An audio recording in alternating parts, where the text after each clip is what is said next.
তুমি কি এমন আমল করো মা যে আমলের কারণে আল্লাহর কাছে তুমি এতটা পছন্দনীয় হলে মা।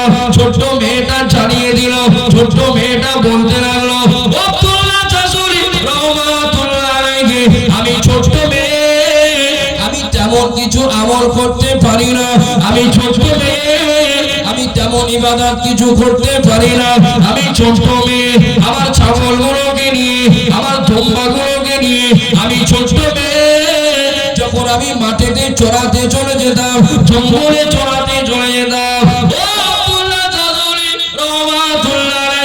ওই ছাগলগুলোকে চড়াতে চড়াতে, ওই দুম্বাগুলোকে চড়াতে চড়াতে আমি ছোট্ট মেয়ে, আমি গান করি না, আমি জীবন করি না, আমি পরচর্চা করি না, ছাগলগুলোকে চড়াতে চড়াতে আখিরি নবী শেষ নবী, আখিরি নবী শেষ নবী আমার নবীর উপরে দরুদ পানা পড়তে থাকি। আর একটু চিল্লে বলুন সুবহানাল্লাহ। ছোট্ট মেয়েটা কি করে, কি করতে করতে, ছাগল দুম্বা চড়াতে চড়াতে। এই কথা যেই না বলেছেন আব্দুল্লাহ শাশুড়ি বলছে, মা আর বলে বুঝাতে হবে না, তোমার এই মাকাম, তোমার এই দরজা আল্লাহ এত দেওয়ার একটাই মাত্র কারণ, তুমি আমার নবীর উপরে দরুদ পড়ো, তাই তো তোমার মাকামকে আল্লাহ এত বুলন্দ করে দিয়েছে। এটা শোনার পরেও আমাদের দরুদ পড়তে কষ্ট হবে? হবে না তো? আর একবারে ঝেড়ে দরুদ পড়েন, আল্লাহুম্মা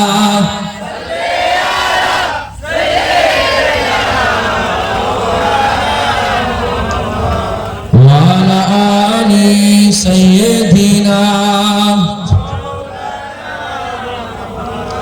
একটু খায়রা জিকির, লা ইলাহা ইল্লাল্লাহ, লা ইলাহা ইল্লাল্লাহ, লা ইলাহা ইল্লাল্লাহ, লা ইলাহা ইল্লাল্লাহ, লা ইলাহা ইল্লাল্লাহ মুহাম্মাদুর রাসূলুল্লাহ। কলেমা হলো সঙ্গের সাথী, কলেমা হলো ভোরের মাটি, পড়ো কলেমা দিবারাতি, কলেমা ছাড়া নাই গো গতি, বলো লা ইলাহা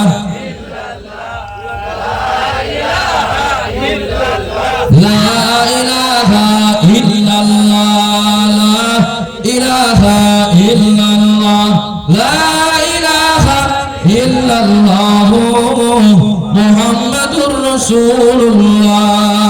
তোমার হুকুমে নদীতে শত বয়ে, তোমার হুকুম পেয়ে আবার আকাশে চাঁদ ওঠে। সুবহানাল্লাহ।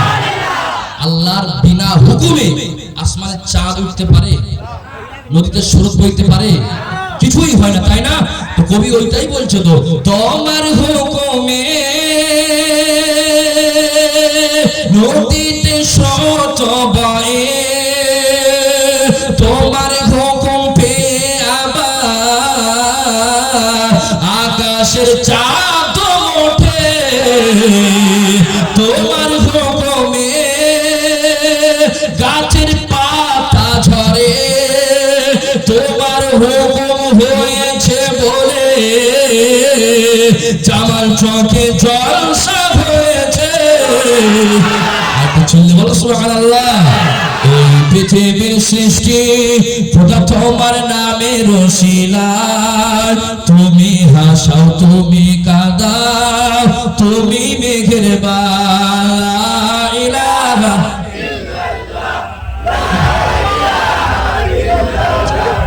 লা ইলাহা ইল্লাল্লাহ মুহাম্মাদুর রাসূলুল্লাহ।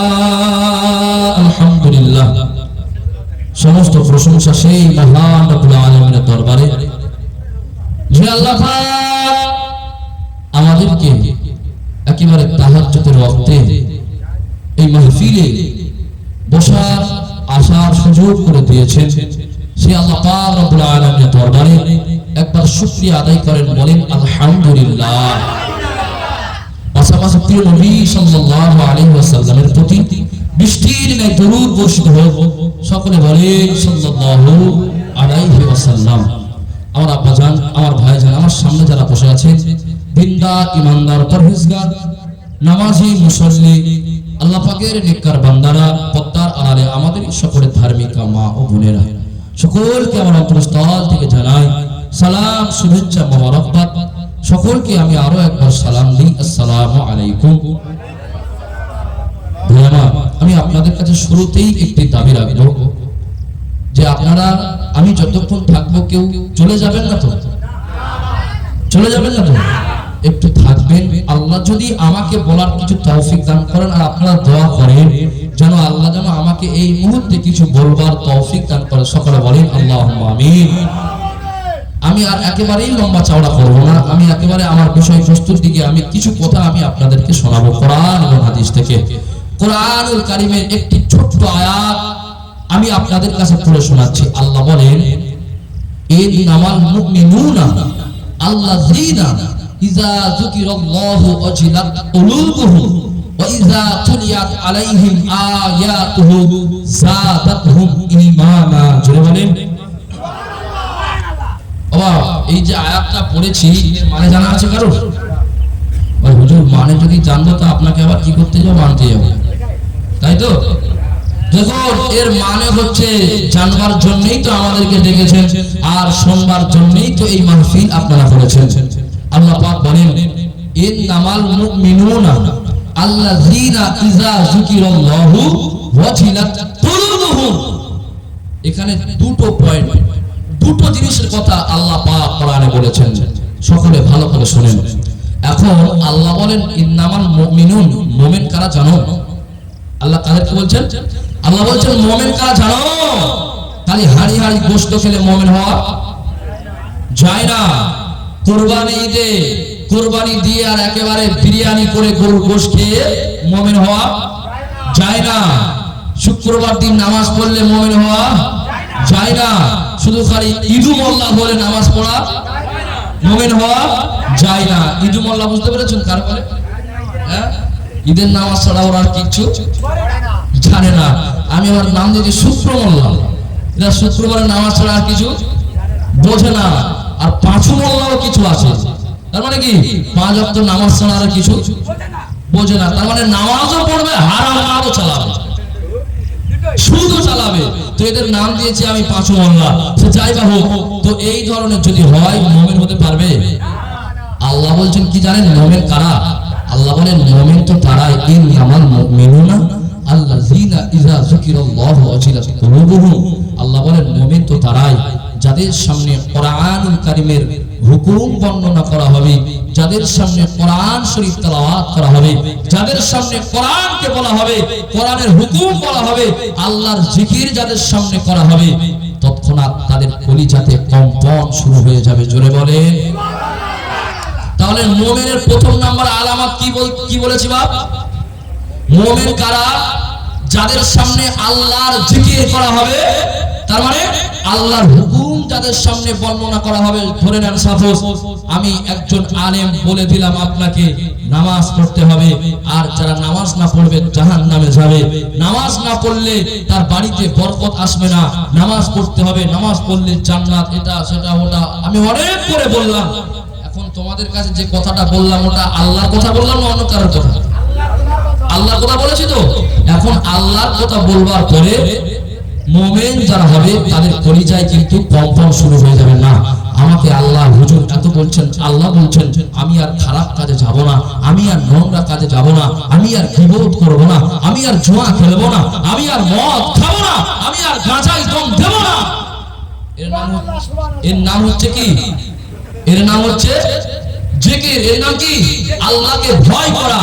যখন হুজুর বলে দিল যে তোমরা আর কোনোদিন খারাপ কাজ করবে না, মদ খাবে না, তখনই তার অন্তরে কলিজাটায় কম্পন শুরু হয়ে গেল, না রে আমি আর কোনোদিন খারাপ কাজ করব না। নাম্বার 2 আল্লাহ প্রথম নাম্বারে বললেন যারা মুমিন তাদের কাছে আল্লাহ জিকির করা হলে তাদের কলিজায় কম্পন শুরু হয়ে যাবে। আর নাম্বার 2 আল্লাহ বললেন ওয়াইজা তুলিয়াত আলাইহিম আয়াতুহু যাদাতহুম ঈমানা। আল্লাহ দ্বিতীয় নাম্বার বললেন তাদের তো এই কলিজায় কম্পন শুরু হবে, তৎসহ তাদের ঈমানের পাওয়ার, ঈমানের তেজটাও বেড়ে যাবে। তাহলে কটা জিনিস মুমিন হতে গেলে, কটা জিনিস? অনেক তো আছে, দুটো জিনিসের কথা এখানে বলা হয়েছে, ভালো করে বোঝেন তাহলে বুঝতে পারবেন। এক, মুমিন যারা তাদের কলিজায় কম্পন শুরু হবে আল্লাহর কথা শুনলে, আর কম্পন হবে না, ওই কম্পনটা ধরে রেখে ঈমানের উপরে অটুট থেকে সে সঠিক পথের উপরে থাকবে, এর নাম হচ্ছে মুমিন। আচ্ছা এখন আমরা বলেন, এখন ধরো আমরা এই মজলিসে এসেছি, আমার আগে বড় বড় বক্তারা তারা ওয়াজ করেছেন, আমরা শুনেছি, আমরা এক কান থেকে শুনেছি, কলিজায় কম্পন হয়েছিল, হয়নি? যে শুনেছি বাবা আর খারাপ কাজ করব না, আর নোংরা কাজ করব না, গীবত করব না, জুয়া খেলব না, এটা মনে হয়েছিল না? হয়েছিল। কিন্তু দেখেন বাড়িতে চলে গেছে, তার ঈমানটা যে পাওয়া, ঈমানটা যে ধরে রাখবে সেটা ধরে রাখতে পারেনি। কারণ ঈমানটা তার কলিজায় কম্পন শুরু হয়েছে ঠিকই আছে, কিন্তু ঈমানের যে পাওয়ার, ঈমানের যে তেজটা বেড়ে যাবে সেটা তার হয়নি। সুতরাং আমি আপনাদেরকে এখান থেকে একটাই বোঝাতে চাচ্ছি, দেখুন কলিজায় কম্পন শুরু হলে শুধু হবে না, আমাদের শেষ পর্যন্ত ওইটার উপরে অটুট থাকতে হবে এবং ঈমানটাকে বাড়াতে হবে। কেমন?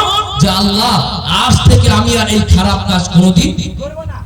এর নাম হচ্ছে ঈমান। মুমিন যারা খারাপ কাজ থেকে দূরে সরে আসবে, আল্লাহর জিকির থেকে, আল্লাহর স্মরণ করবার পরে, আল্লাহর হুকুম শুনবার পরে যারা আল্লাহর দিকে সরে আসবে আর খারাপ কাজ করবে না, তাদেরকে আল্লাহ বলেছেন এরাই হচ্ছে প্রকৃতপক্ষে মুমিন। এখন আমরা কি হতে পেরেছি বলে মনে হয়?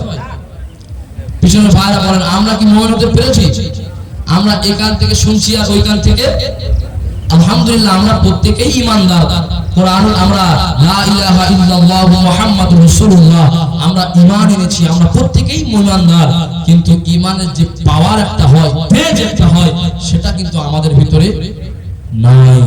এখন ঈমানের পাওয়ার তাদের মধ্যে ছিল, ঈমানের তেজ তাদের মধ্যে ছিল।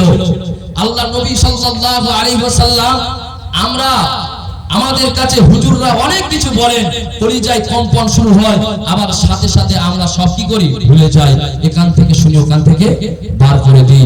আচ্ছা একটু আপনি নবী সাহাবীদের দিকে দেখেন তো, তাদের ঈমানের পাওয়ার কত ছিল, তাদের ঈমানের তেজ কত ছিল। হযরতে আনাস রাদিয়াল্লাহু তাআলা আনহু বর্ণনা করছেন, আমি এক সময় নবীর 3 জন সাহাবীকে মদ পান করাচ্ছিলাম, শরাব পান করাচ্ছিলাম। কয়জন? কেউ উঠাউঠি করবেন না। আপনারা যারা পিছনে বসে আছেন যদি একটু সামনের দিকে সরে আসতে পারেন খুব ভালো হবে আলহামদুলিল্লাহ। কারণ মজলিসের আদব যদি একটু বজায় রাখেন, সামনের দিকে একটু সরে সরে বসেন না, খুব ভালো লাগবে। কারণ ফাঁকা থাকলে শয়তান ওই জায়গাটাকে কি করে নেয়? গ্রাস করে নেয়, ঘিরে ফেলে। একটু সামনের দিকে সরে আসুন। দরুদ আল্লাহুম্মা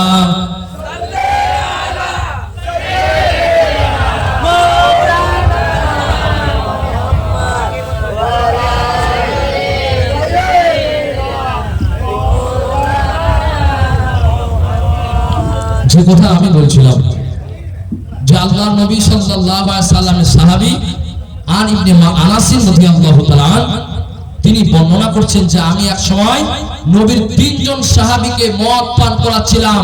3 জনের মধ্যে একজন ছিল আবু তালহা রাদিয়াল্লাহু তাআলা। কি নাম? দ্বিতীয় নাম ছিল আবু উবাইদা, তৃতীয় ছিল উবাই ইবনে কাব। এই 3 জন সাহাবীকে মদ পান করাচ্ছিলেন কে? কে? কথা বলেন একটু। হযরত আনাস রাদিয়াল্লাহু তাআলা। এটা তো শিক্ষার মজলিস নাকি? এটা আমি তো মাঝে মাঝে ধরবো যে আপনারা কি শুনলেন বা কি বুঝলেন। যদি সব যদি উড়ে যায় উপর থেকে তাহলে আর কি হলো? তাহলে ইনি হযরত আনাস রাদিয়াল্লাহু তাআলা তখনও পর্যন্ত মদ হারাম হয়নি, বুঝতে পারছেন? এখন যেমন আমাদের প্রতি মদ খাওয়া হারাম, ওই সময়টা মদ খাওয়াটা তখনও পর্যন্ত আল্লাহ হারাম নাযিল করেননি, হারাম ঘোষণা করেননি। তখন পর্যন্ত হয়তো আনাস রাদিয়াল্লাহু তাআলা এই 3 জনকে মদ পান করাচ্ছিলেন। আমি বোঝাতে চাচ্ছি মানা দেখুন, শুনেছেন সাথে সাথে মেনেছেন, আল্লাহ বলেছেন সাথে সাথে মেনেছেন, নবী বলেছেন সাহাবাদেরকে সাথে সাথে মেনেছেন, কিন্তু আমরা মানতে পারিনি। একজন এই আনাস রাদিয়াল্লাহু তাআলা তিনজনকে মদ পান করাচ্ছেন, আর একজন এসে বললেন, ও আনাস, তুমি কি জানো না এক্ষুনি আল্লাহ মদটাকে হারাম করে দিয়েছেন, মদটাকে হারাম করে দিয়েছে। এই কথা যেই না বলেছেন, আনাস রাদিয়াল্লাহু তাআলা তিনি চমকে উঠলেন যে এতদিন আমরা মদ খেয়ে এসেছি, মদের ব্যবসা করে এসেছি, আজ যখন আল্লাহ মদ খাওয়া হারাম করে দিয়েছে, আজ থেকে আর মদ পান করব না। একবার জোরে বলেন হযরত আনাস রাদিয়াল্লাহু তাআলা আনহু। ও যুবকেরা, ও আমার মুরব্বি বাজায়া ভাইরা বোনেরা মুগিরারা, হযরত আনাস রাদিয়াল্লাহু তাআলা আনহু আল্লাহ রাসূলের সাহাবী হযরত আনাস রাদিয়াল্লাহু তাআলা আনহু তিনি মনে মনে চিন্তা করতে লাগলো, আমি আনাস আজ থেকে আর মদ পান করব না, আমি আনাস আজ থেকে আর শরাব পান করব না। ও যুবকেরা, হযরত আনাস বাড়িতে চলে গেলেন। বাড়িতে গিয়ে বাড়িতে যত মদ রাখা ছিল, গ্লাসে মদ রাখা ছিল, কলসিতে মদ রাখা ছিল, ওই মদগুলোকে নিয়ে হযরত আনাস দূরে ছুঁড়ে ফেলে দিল। আমি আর মদ পান করব না, আমি আর শরাব পান করব না। ও যুবকেরা, হযরত আবু তালহাকে ডাক দিয়ে দিল, ও হযরত আবু তালহা, তুমি কি জানো না, তুমি কি শোনো না, আজ থেকে আর মদ খাওয়া যাবে না, মদটা আমাদের প্রতি হারাম হয়ে গিয়েছে। ও যুবকেরা, হযরত আবু তালহা রাদিয়াল্লাহু তাআলা মদের গ্লাসটা ফটেতে লাগিয়ে রেখেছিল। যেই নাই আয়াতটা শুনেছে, সাথে সাথে মানাটা কেমন দেখুন, ঈমানটা কেমন দেখুন, সাথে সাথে মদের গ্লাসটাকে ছুঁড়ে ফেলে দিয়েছে। সাথে সাথে কি করেছেন, মানা কেমন দেখুন। আর আমরা হলে এখান থেকে আমি ভালো টাকা পাচ্ছি, ছাড়া যায়? আমাদের ওই সাইডে অনেকে গাঁজার ব্যবসা করে, আমার ওই দিকে অনেক মুসলমান লোকেরা আমরা দেখেছি গাঁজার ব্যবসা করে। তাদেরকে যখন কেউ বলে, ভাই এই গাঁজার ব্যবসা ছেড়ে দাও, পাত্তার ব্যবসা ছেড়ে দাও, এরা বলে, ভাই এর থেকে একটা ভালো ইনকাম হচ্ছে, ছাড়া যাবে না। কিন্তু দেখুন, আমি আমার ভাই আমার কথাটা একটু বোঝার চেষ্টা করো, যে আল্লাহর নবী সাহাবীদের মানা দেখুন, ঈমান দেখুন, তাদেরকে বলেছেন, সাথে সাথে তারা কি করেছে, মদ ছেড়ে দিয়েছে, বলে আর মদ পান করব না। এতদিন পর্যন্ত মদ আমাদের প্রতি হারাম ছিল, তাই আমরা পান করছিলাম, আজ যখন আল্লাহ হারাম করে দিয়েছে, মদ আমি আর পান করব না। ইস, মানা দেখুন। কে? তিনজন সাহাবীদের মধ্যে একজনের নাম হচ্ছে আবু তালহা রাদিয়াল্লাহু তাআলা। তিনিও মদটাকে নিয়ে ঠোঁটেতে লাগিয়ে রেখেছেন, মদটা পান করবে। এমন সময় তিনিও গ্লাসটাকে ছুঁড়ে ফেললেন, আমি আর মদ পান করব না। কে জানেন এই আবু তালহা রাদিয়াল্লাহু তাআলা? জানেন এনার পরিচয় কি? এনার খেজুরের বাগান ছিল। খেজুরের বাগানে তিনি এসেছেন, নামাজের সময় হয়ে গিয়েছেন, আসরের নামাজ। এখন তিনি বললেন যে আমি এখন আর মসজিদের নববীতে যাব না, এই আসরের নামাজটা আমি মসজিদের নববীতেই পড়ে নেব। কি করব? মসজিদের নববীতে আমি এই খেজুর বাগানের ভিতরেই নামাজটা পড়ে নেব। নামাজের প্রতি তাদের মহব্বত কত ছিল দেখুন। হযরত আবু তালহা রাদিয়াল্লাহু তাআলা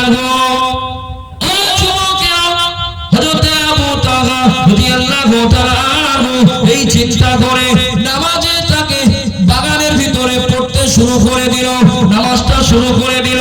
যেই না নামাজ পড়তে লাগলো, কিছু পাখি এসে তার গাছের উপরে বসে গিয়ে তাদের কিচির মিচির ডাক শুরু করে দিল, তাদের ভাষায় তারা ডাকতে লাগলো। ও যুবকেরা, যেই না কিচির মিচির করতে লাগলো, হযরত আবু তালহা রাদিয়াল্লাহু তাআলা ওই পাখির দিকে মনটা চলে গেল, পাখির আওয়াজের দিকে মনটা চলে গেল। হযরত আবু তালহা বলেন, আমি আবু তালহা, আমার নামাজ যদি এই বাগানে না পড়তে হতো, ওই পাখির আওয়াজ শুনতে হতো না, আমি যদি এখানে না আসতাম, পাখির আওয়াজ আমাকে শুনতে হতো না। আমি আবু তালহা, আমি এখানে আসলাম বলে আমার নামাজটা ডিস্টার্ব হলো। নামাজ পড়তে পড়তে আমি আবু তালহা পাখির দিকে মনটা চলে গেল। আমি আবু তালহা, যে নামাজ, যে বাগান আমার নামাজকে ক্ষতি করে, আমি আবু তালহা আজ থেকে এই বাগান আর রাখবো না। আমি আবু তালহা এই বাগানটাকে বিক্রি করে দেব। ঈমান দেখুন, আমি বোঝাতে চাচ্ছি, বলতাম না, এই জন্য বলছি যে সেই সাহাবীদের তাদের ঈমানের পাওয়ার দেখুন। নামাজ পড়ছেন বাগানে, কিছু পাখি এসে তারা কিচির মিচির করে ডাকছে, আর যেই না এই নামাজের মধ্যে পাখিগুলো ডাকছে তো তার মনটা চলে গিয়েছে পাখির দিকে।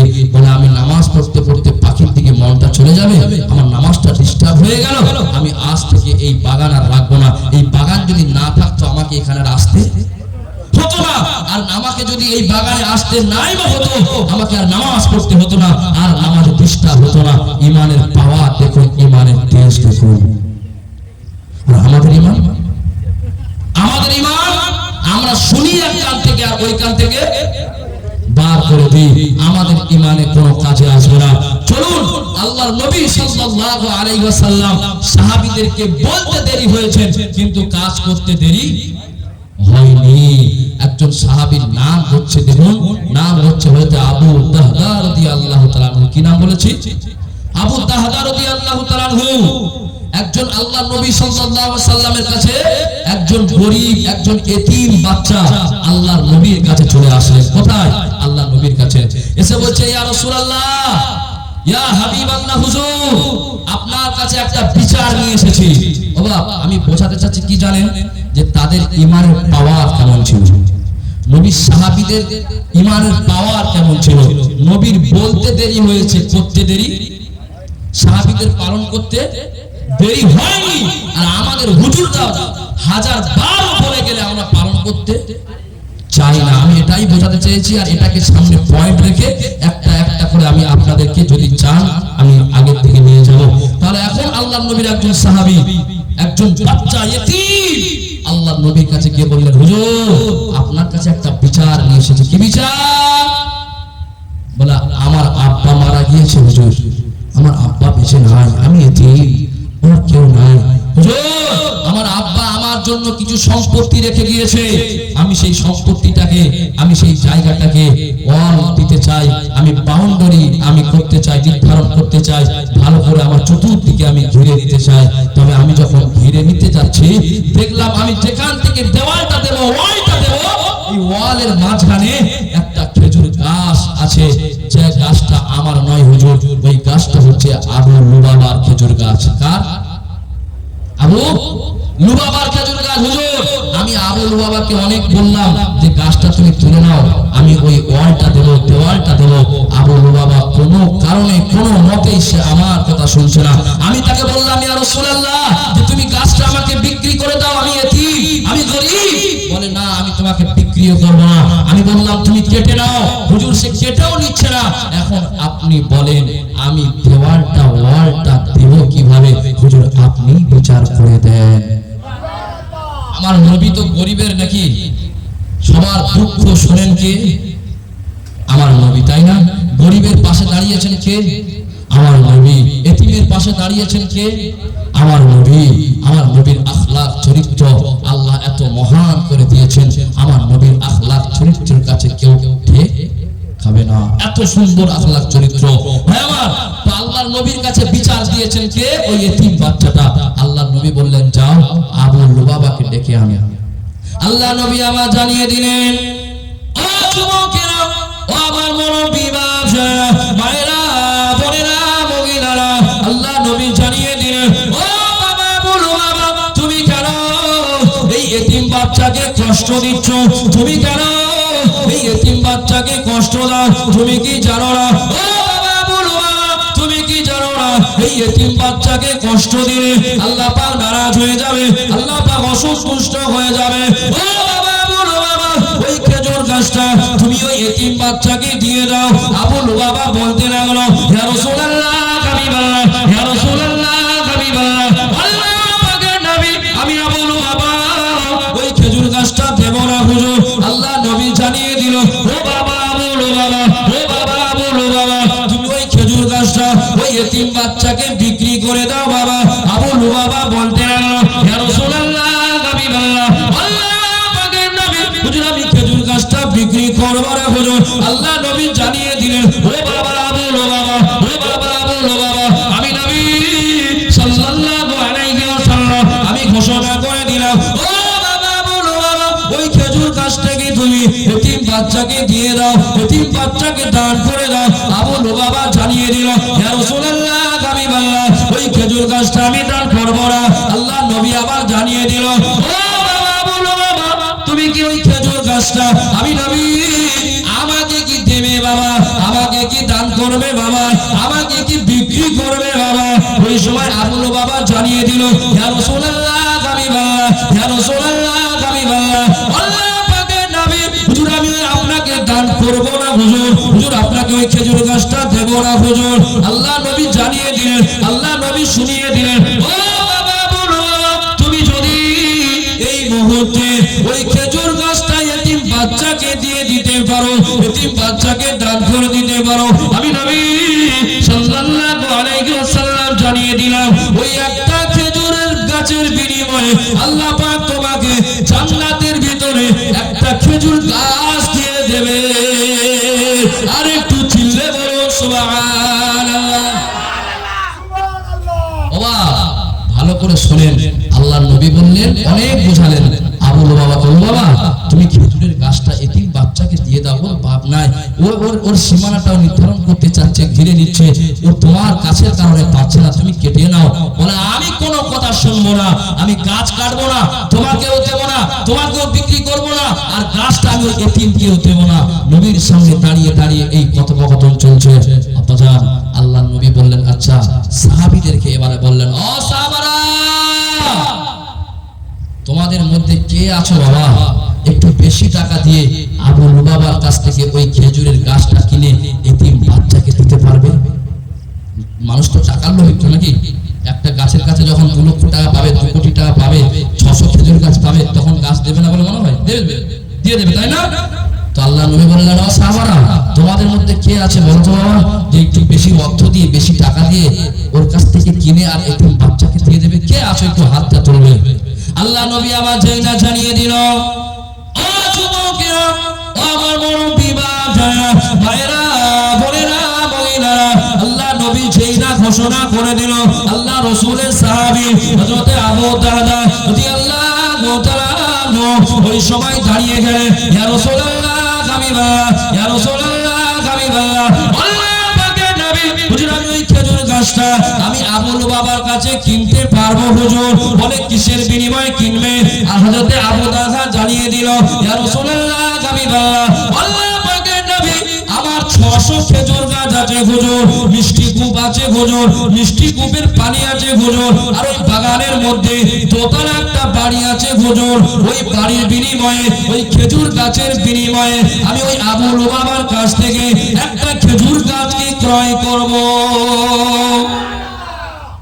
যখন আল্লাহ নবী বলেছেন কে ক্রয় করবে ওর কাছ থেকে একটু বেশি দাম দিয়ে, আল্লাহ নবী সাহাবী মানা কারে বলে দেখুন, ঈমান কারে বলে দেখুন, বলে হুজুর আমি আবু দাহদা বলছি হুজুর আমি ওর কাছ থেকে ওই খেজুর গাছটা কিনতে পারবো। বলে কেমন করে? বলে হুজুর আপনি বলেন এই খেজুর গাছের বিনিময়ে কি আমি যদি এই খেজুর গাছটা আমার 600 খেজুর গাছ আছে, আপনি জানেন আমার 600 খেজুর গাছ আছে, ওই খেজুর গাছের ভিতরে একটা মিষ্টি পানির কূপ আছে, একটা দোতলা বাড়ি আছে হুজুর, আপনি যদি ওয়াদা করেন যে এই খেজুর গাছটা 600 খেজুর গাছ দিয়ে দেবো, মিষ্টি কূপের পানি দিয়ে দেবো হুজুর, ওই দোতলা বাড়ি দিয়ে ওই খেজুর গাছটা আমি কিনে এতিম বাচ্চাকে দিয়ে দেবো, ঠিক আছে, কিন্তু হুজুর আপনাকে একটা দাবি ও প্রতিশ্রুতি দিতে হবে। কি? বলে হুজুর আমাকে জান্নাতের মধ্যে খেজুর গাছ দিতে হবে। কিসের বিনিময়ে দিচ্ছে? জান্নাতের